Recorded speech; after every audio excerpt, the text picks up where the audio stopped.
नमस्कार मित्रांनो, महानगरपालिका निवडणुका महाराष्ट्रामध्ये बऱ्याच गाजल्या. खरं तर 2022 पासून बदललेली राजकीय समीकरणं त्याचं कारणही तसंच आहे. कारण त्यानंतरच एकनाथ शिंदे यांची शिवसेना वेगळी झाली, उद्धव ठाकरे यांची शिवसेना वेगळी झाली, शरद पवारांची राष्ट्रवादी वेगळी झाली, अजित पवारांची राष्ट्रवादी वेगळी झाली. त्यामुळे ही जी काही बदललेली राजकीय समीकरणं होती त्या अनुषंगाने ही निवडणूक फार महत्त्वाची होती. कारण लोकल बॉडी इलेक्शन्समध्ये बऱ्याच गोष्टी अवलंबून असतात आणि स्थानिक ठिकाणी आपला राजकीय दबदबा प्रत्येकाला टिकवायचा असतो. कारण ते कार्यकर्ते जगले तर वरती आपण जगणार असतो, हे नेत्यांना माहिती आहे. आणि याच निवडणुकीच्या निकालाने काही ठिकाणी अत्यंत धक्कादायक निकाल दिले. त्यातीलच एक म्हणजे पुणे आणि पिंपरी चिंचवड. अजित पवारांची दादागिरी आपण ज्या पुण्यामध्ये आहे असं म्हणतो, म्हणजे दादागिरी इन द सेन्स अजित पवारांना दादा म्हटलं जातं आणि त्यांचं वर्चस्व या पुणे आणि पिंपरी चिंचवड या जिल्ह्यामध्ये होतं. आणि ते आता त्या महानगरपालिकेतून जवळपास संपवलेलं आहे भाजपनी. परंतु भाजपनी पुण्यातील ही दादागिरी कशी संपवली तेच आपल्याला आजच्या या व्हिडिओमध्ये समजून घ्यायचं आहे. नेमकं काय कारणं आहेत की अजितदादांना या पुणे आणि पिंपरी चिंचवडने नाकारलेलं आहे.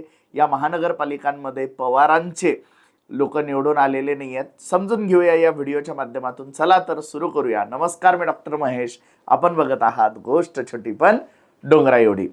तर मित्रांनो, एकूणच भाजपचं खरं तर तत्व राहिलेलं आहे शतप्रतिशत भाजप. म्हणजे भाजपला आता सगळीकडे स्वबळावरती सत्ता मिळवायची आहे.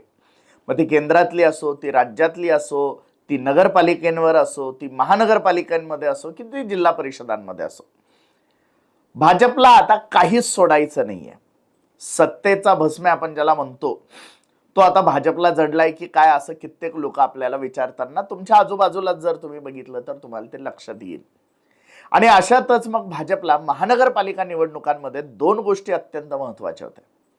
त्यातील एक मुंबई महानगरपालिका आणि दुसरी पुणे महानगरपालिका.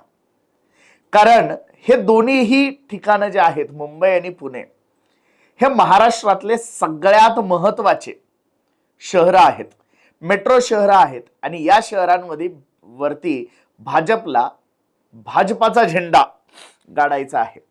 अर्थात मुंबई महानगरपालिका मिळवणं हे कित्येक राजकीय पक्षांचं स्वप्न राहिलं, पण कित्येक आले आणि गेले. मुंबई ही ठाकरेंचीच राहिली. इव्हन ती आजही ठाकरेंचीच आहे. आकडे जरी थोडेफार इकडे तिकडे झालेले असेल तरी भाजपला फार काही विशेष यश तिथे आलं नाही. कारण स्वबळावरती त्यांचं जे महापौर बसवण्याचं स्वप्न होतं ते तर भंगलेलं आहे. आणि अर्थात कुठली का असेना शिवसेनेच्या कोबड्याशिवाय त्यांना पर्याय नाही. आता दुसरा महत्वाचा प्रश्न होतो तो म्हणजे पुणे. आणि पुण्यामध्ये अजित पवार कधीही भाजपला येऊ देणार नाही, घुसू देणार नाही असं कित्येक लोकांना वाटत होतं, परंतु झालं उलटच.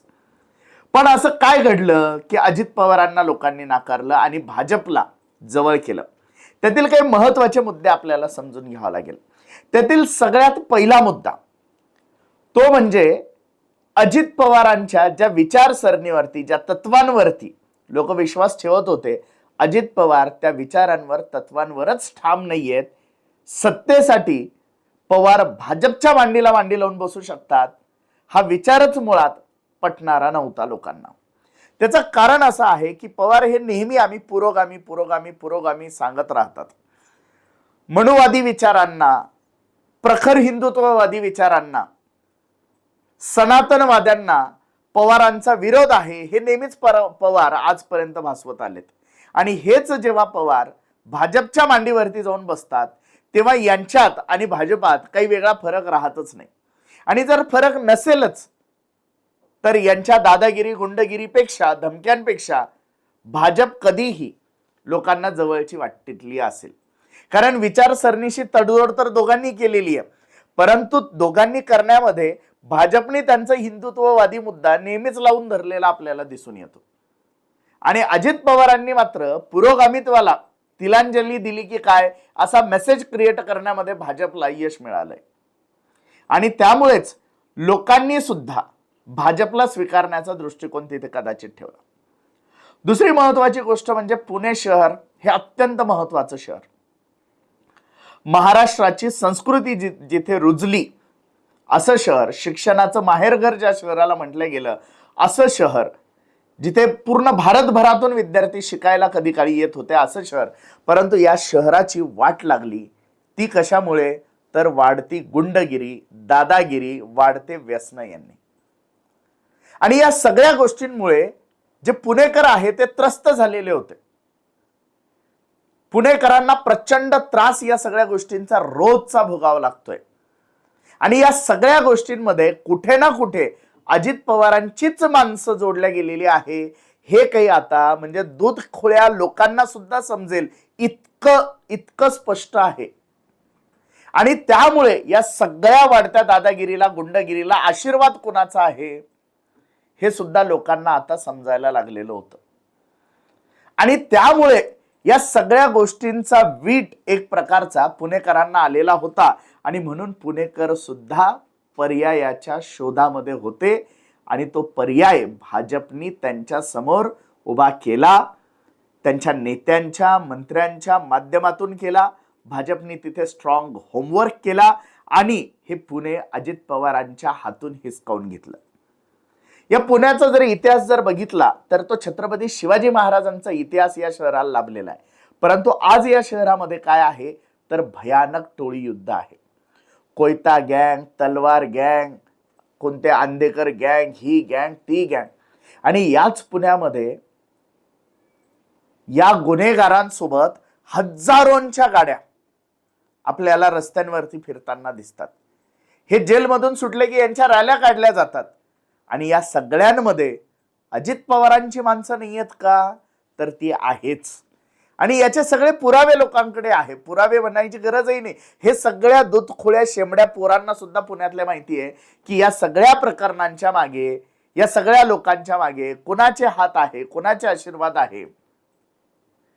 पुण्यामध्ये जेव्हा अर्ध्या रात्री एखादा मोठ्या उद्योजकाचा पोरगा सामान्य लोकांना चिरडतो तेव्हा त्याला वाचवायला पोलीस स्टेशनमध्ये कुणाचा आमदार पोहोचला होता हे सगळ्या जगाला माहिती झालेलं आहे. आणि पुणेकरांना तर चांगलंच माहिती झालेलं होतं. आणि या सगळ्या गोष्टींना पुणेकर वैतागलेले होते. त्याच्यामुळे कुठेतरी अजित पवारांना या सगळ्या लोकांचा मोठा फटका अजित पवारांना बसला हे आपल्याला समजून घ्यावं लागेल. कारण या सगळ्या गोष्टी सामान्य माणसाला त्रासदायक ठरणाऱ्या असतात. सामान्य माणसाला एका सर्टन स्टेज नंतर या गोष्टी नकोशा होतात. सामान्य लोकांना दादागिरी, गुंडगिरी आवडते, पण ती त्यांच्या संरक्षणासाठी जर एखादा राजकीय पक्ष करत असेल, जसं शिवसेना करत असते, ती गुंडगिरी लोकांना आवडते. परंतु सामान्यांच्या मानगुटीवरती बसणारी जर गुंडगिरी असेल, रस्त्यांवरती जर खून पडणार असतील, दिवसा ढवळ्या पोरांचे खून होणार असतील, तर या गोष्टी लोकांना आवडणाऱ्या नाहीत. कारण आपल्या मुलांवरती हे संस्कार होतात हे पुणेकरांना कधी आवडणारं नव्हतं.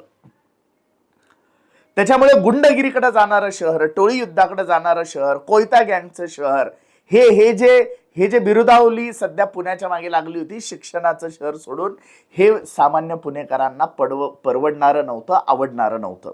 आणि त्याच्यामुळे अजित पवारांना पर्याय हा पाहिजे होता आणि तो भाजपने निर्माण करून दिला.